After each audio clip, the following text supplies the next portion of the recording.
Feynman technique to memorise, हालांकि ये पहले भी डिस्कस किए, मैंने नंबर 1 टेक्निक है ये। Feynman technique basically great physicist थे रिचर्ड फिनमैन, उन्होंने दी थी, ये साइंटिफिकली प्रूवन है। उन्होंने क्या किया था फिनमैन टेक्निक पे, जरा देखो। वो कहते थे सबसे पहले कोई टॉपिक चूज कर लो, कोई भी कर लिया, और उस टॉपिक को ना आप किसी को भी घर पे अगर कोई बच्चा है उसको पढ़ाओ, उसको समझ में आए नहीं आए फर्क नहीं पड़ता, उसको बिठा लो और उसको पढ़ाओ।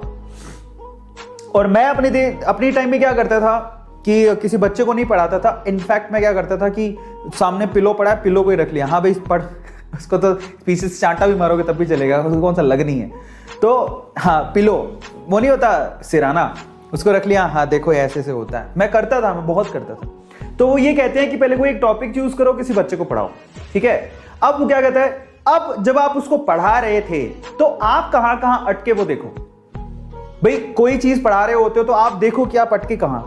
अब खुद को तो समझ में आ जाता है, इंसान खुद से तो नहीं झूठ बोल सकता, समझ में आ गया। तो खुद को समझ में आ जाएगा कि आपने मिस्टेक्स कहां करी, उन मिस्टेक्स को आइडेंटिफाई करो और उन मिस्टेक्स को फिर से रिव्यू करो। रिव्यू का मतलब आप किसी टॉपिक को पढ़ाते टाइम कहां पे अटके, आइडेंटिफाई करने के बाद क्यों अटके, कारण क्या था, क्या तुम्हें उस कॉन्सेप्ट पे क्लैरिटी नहीं थी तो टॉपिक को खोल के देखो, कॉपी को खोल के देखो जाके, या फिर जिस टीचर ने पढ़ाया था उसने कैसे पढ़ाया था उसको चेक करो।